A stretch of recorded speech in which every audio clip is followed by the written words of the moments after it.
Today I'm reviewing the Sega Genesis and the Super Nintendo. I'm reviewing the same game on both on two consoles because it's the same game, isn't it? I've just played and beat both games. There's no difference. Beat 'em up, Death and Return of Superman for the Genesis and the Super Nintendo.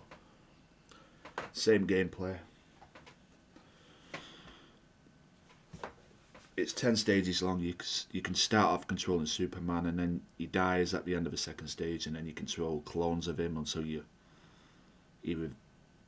gets revived, and you control him in the last stage and finish the game. It's quite a long beat 'em up. It's just your typical beat 'em up like a Streets of Rage, Golden Axe, Mystical Fight, games like that. Just to beat 'em up. There's got bosses, enemies on the way, but unlike Streets of Rage, where the stages are short-ish, except the 8th stage, of course, but each level in the Death and Return of Superman, each level is quite long. I mean, I played the Genesis version first. It took me 4 hours to beat. And then I played the Super Nintendo version, and that took me less time because I knew what to expect. Like, I just beat the Genesis Mega Drive version, and it's the same game, so I knew what to expect. Same enemies, same bosses. But I'd say the Genesis version is slightly harder because the enemies seem more aggressive and quicker in that one. It's just my opinion. Other people may disagree.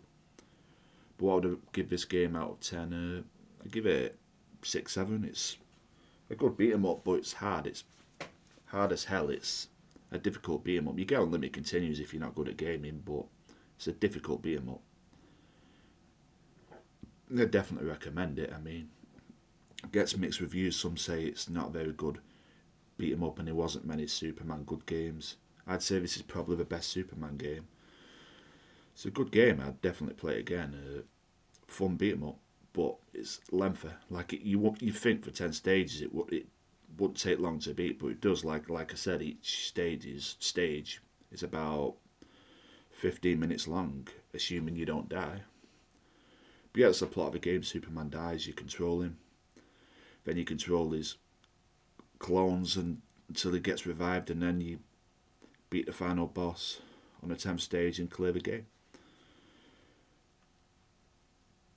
But yeah, it's a good game.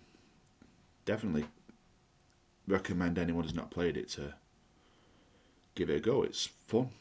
I enjoyed it. Cheers.